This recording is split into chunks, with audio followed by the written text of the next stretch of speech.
Happy Pride Month! I'm out here bringing the representation no one asked for, the Gay Dora haircut. Welcome back to Wow Mel. Please ignore this lumpy pile. I didn't feel like moving my stuffed animals, so I just covered them with a blanket. Today, I wanted to dive right into a topic that comes up in the cosplay community all the time: cosplay accuracy and all the problems that come with it. I'm hoping this will be informative and kind of make you think a little bit, but I will be covering some serious topics, so please be respectful in the comments. And you might be like, wait, why would cosplay accuracy be a serious topic? And it's not at face value, but if we dive a little deeper, we will see that there are a lot of issues that come along with cosplay accuracy that are much more serious than it is on the surface. Many people perpetuate fat phobia and ableism, racism, colorism, classism, all sorts of things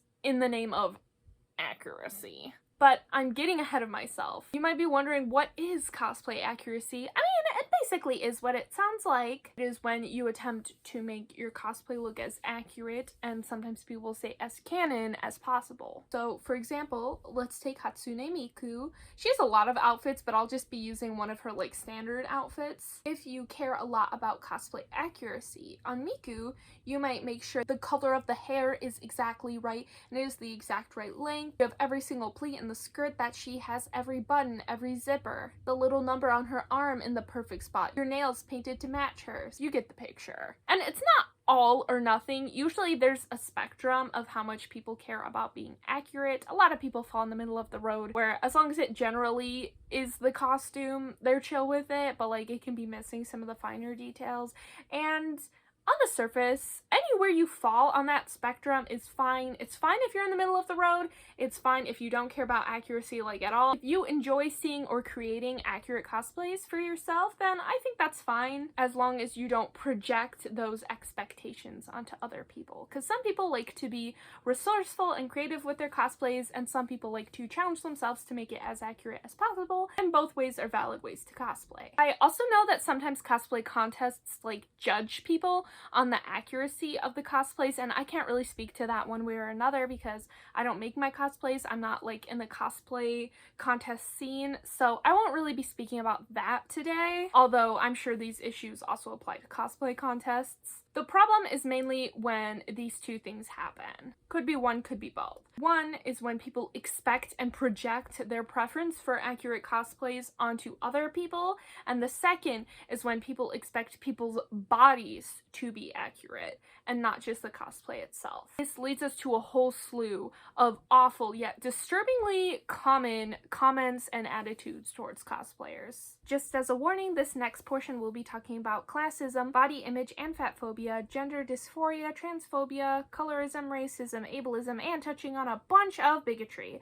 Also, as a cisgender white woman, there's only so much I can provide to this conversation. I will be providing a few resources in the description along with recommendations for a few cosplayers of different sizes who are either queer, disabled, trans, non-binary, and or people of color. Remember to diversify your feed and listen to the people who are being affected. Also, this is less a research video essay with a bunch of sources and quotations in the video, and it's more so just a rant with my personal feelings in there, and also me just talking about things I've heard and seen and things I've heard other cosplayers experience. So it's more a conversation. But because it's a conversation, make sure to join in the comments, let us know your thoughts, your experiences, and expand this. I hope this will serve as a jumping off point for learning about these problems and keeping them in the back of your mind and diving in further and learning more about them, rather than the start and end of the conversation, because that's not helpful and I can only provide so much. And just to clarify, the problems I'm listing are all problems. I haven't ranked them in any sort of order or anything, so keep that in mind as I go through them. With that, we will jump into one of the first topics, which is classism. A lot of people closet cosplay, which means putting together cosplay with items you already own, or put together cosplays through thrifting, trading, hand-me-downs, or other low-cost means. Anyone can and should try closet and thrift cosplaying because it's really fun, it's good for the environment, it's easier on your wallet, but these are of course really great options for low-income cosplayers who might not be able to afford buying new cosplays or commissioning people or buying resources and materials all the time. And while these can allow you to be really creative and resourceful, they do usually wind up with you cosplaying a character in a way that doesn't look exactly like the character's design. Sometimes people with arguably too much time on their hands will comment on these types of cosplays and be like, hey, your shoes are the wrong color or style, or your eyes are the wrong color, wear your colored contacts, or whatever else might not be accurate about their cosplay. But these comments are unhelpful because a lot of people cannot afford to buy new cosplays, makeup, wigs, contacts, shoes, accessories, materials, lessons to make these things, and expecting them to and pointing out when they haven't lived up to your imposed standard can ostracize, exclude them, embarrass them, and could inadvertently make them feel bad about not having the money to be able to buy those things. And let's be honest, it's like not necessary or helpful either when people are like, where's your wig? The character doesn't have that hair color. It's like, aw, snap! I wasn't wearing a wig? This is new information to me. Thank you for pointing that out. I totally didn't know. Pointing out these things for the sake of defending the character or accuracy is just another way for people to feel excluded. Especially people who might not have a lot of money to spend, don't want to spend that money, or perhaps are trying to cosplay more sustainably. Inaccurate bodies. You would be shocked the amount of people who have the utter audacity to take cosplay accuracy and extend that to people's literal bodies. This can take on the form of basically anything about people's bodies. You need to be more muscular, less muscular. You need to be taller or shorter. Your boobs aren't big enough for that. And very often people will bring skinny shaming or fat shaming into the mix. Before I get any further, let me just say, making comments about people's bodies is never appropriate. Cosplay is a form of fun, creativity, self-expression, a love letter to the character that you're cosplaying. And people should not feel stuck cosplaying characters that look like them. Of course they can if they want, but it's BS to expect people to only cosplay characters with the same type of body as them. And how could you possibly expect people to do that when some people have few to no characters that look like them in the first place? But back to the topic at hand. I've seen both skinny people being shamed for not being curvy or muscular enough for certain characters they're cosplaying, but very often it's plus-size people who are being ignored or ridiculed by other people. There's also another more subtle but still sinister way that cosplayers, especially plus-size cosplayers, are being mistreated. And that's in representation. And this way also applies to some of my later points about disabled cosplayers and cosplayers of color too. I don't know how many people look through like cosplay magazines, cosplay websites, and ads, pages that belong to cosplay photographers or people who repost cosplays, but you will definitely notice a lack of diversity, which will apply to body types and disabled cosplayers, cosplayers of all genders, sizes, races, you name it. It's usually just straight-sized white cosplayers and potentially some Asian cosplayers as well. But then the Asian cosplayers usually get fetishized, so it's still rough. So the cosplay community is just straight up ignoring other people. Some people might also adjust the way a cosplay looks so it flatters their body type more and fits them better. Pointing out that this makes a cosplay less accurate can make people feel shamed and uncomfortable for a decision they made that was better for themselves. And again, it's pointless. It's like a bad faith way of saying, you changed that cosplay and made it different. And it's like, yeah, but they mean it like derogatory. Encouraging people to only cosplay people that look like them, or shaming them for not fitting the body type or the build or the height of whatever the character they're choosing to cosplay, can lead to harmful long-term effects like them developing body dysmorphia, low self-esteem, an eating disorder, and a slew of other problems. I can personally attest to seeing all sorts of awful body shaming comments, and I know people who are reluctant to cosplay characters that don't have the same body type as them because they're worried they can't pull it off. And why do you think that is? It's because of the attitude that other people have. Gender dysphoria, gender bending, and playing with gender. Cosplay can be such a fun and valuable way for people to explore their relationship with gender. Some people enjoy dressing as characters of a different sex or gender than them, and some people don't. People enjoy leaning into masculinity and femininity to different degrees. I personally don't like coming across as masculine, which is why if I cosplay men, I usually bend them to a female version. A lot of cosplayers will present gender in a unique way. I've seen it in comments and seen my trans and non-binary cosplay friends speak out about how people should avoid making assumptions in comments about a way a cosplayer is presenting themselves and a character, because unless they specifically state it, you really don't know, and you could be potentially invalidating someone. Because, for example, take a trans man or a trans mask person who's cosplaying like Eddie Munson, and people say things like nice femme Eddie or nice gender bent Eddie. Unless a cosplayer was specifically stating that was their intention first, don't assume, because it can be incredibly dysphoric. And if a character looks more feminine or more masculine than they do in canon, it's not appropriate to point it out. People can't help what their features are, and sometimes people mess with the gender of the character on purpose. The amount of "are you a boy" comments I see under cosplayers' posts is wild. I know people seem to have this weird intrinsic need to comment on something when it looks slightly different than the way they're used to seeing it. In this case, a character looking a little more masculine or feminine or ambiguous than they're used to. But again, it's really none of your business. Cosplayers don't owe you gender, which is something I heard one of my cosplay mutuals, Cosplay Annie, say.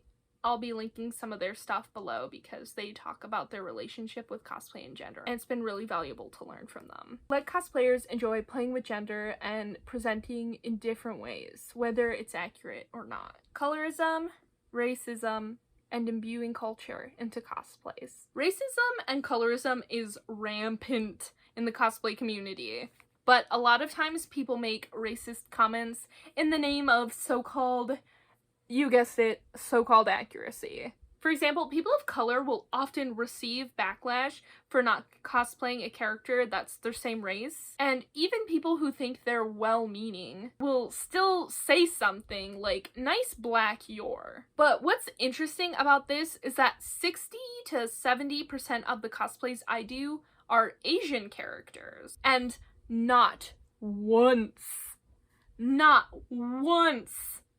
has someone pointed out that I'm white. No one's ever told me, nice white Makoto. Hey white girl, why are you cosplaying Asian people? It is well accepted for white people to cosplay characters of any race. So why isn't that true for people of color? It's not accurate? So what? Why does that matter? And also, you don't really care about accuracy because no one is holding those same standards for me. Also, I've seen so many beautiful cosplayers who weave their culture and cosplay together. One of my favorite ways is when I see black cosplayers wearing cosplay wigs in really curly, kinky, or other natural styles. It's so beautiful! I love it when cosplayers add pieces of themselves and their culture into the cosplays. But people still belittle them and ridicule their hair for not being accurate. But yet again, I've cosplayed characters where my wig wasn't entirely accurate, or I've cosplayed characters without a wig at all, and again, nothing. The double standards. Again, this is an example of people weaponizing cosplay accuracy and using it as an excuse to be racist and ridicule people and leave them out, while white people get to cosplay whoever they want. Regnavinder's red hair, I hope that's how the username is pronounced, is someone I follow on Instagram. They post wonderful, informative content about anti-blackness in the cosplay community, so some of their stuff I will link in the description. Ableism.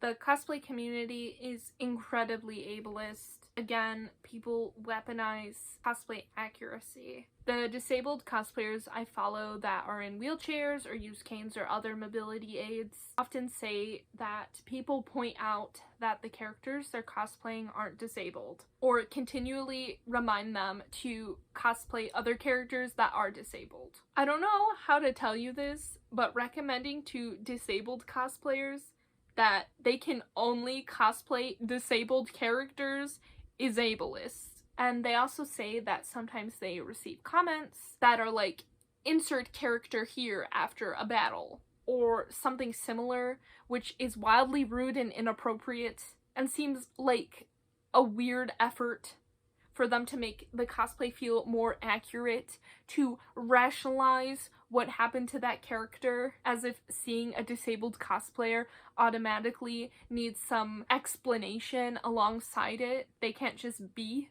I've learned a lot about ableism in the cosplay community from Colleen Cosplay and Gabby Cosplay, and I'll be linking some of their stuff in the description. And in this particular instance, I will be talking about Gabby Cosplay. They are a lovely cosplayer, and they cosplay Victor from Arcane, who is disabled and uses a cane. And Gabby talked about how able-bodied people cosplay Victor, and everyone loves them, and the algorithm blows them up, and they're favored way more than disabled people cosplaying Victor. Like, people insist disabled cosplayers should only cosplay disabled characters, yet when they actually do, they are still ignored?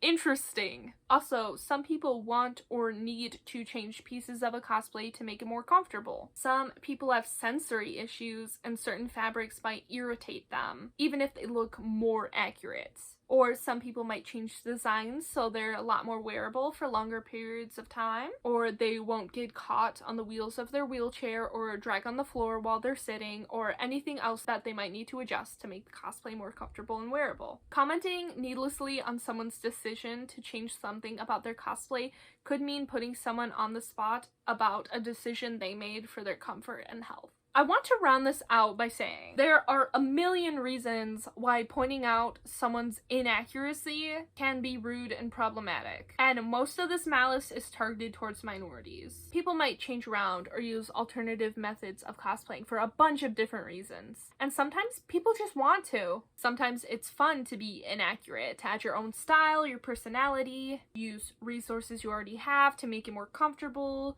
to add elements of your culture, reimagining something. It's fine to enjoy accuracy for yourself or even admire it in others, but there is no reason to point out that someone's cosplay is inaccurate. And if you find yourself having a problem with that, you might need to do some self-reflection and figure out why, because it's probably linked to one or more of these deeper rooted issues. Again, this is only the tip of the iceberg for this conversation and these problems. I have some recommendations for cosplayers to follow in the description, along with some resources and articles about the topic so you can learn a little more. And feel free to keep the conversation going respectfully in the comments. With that, thank you for watching. I hope to see you in my next video. Bye!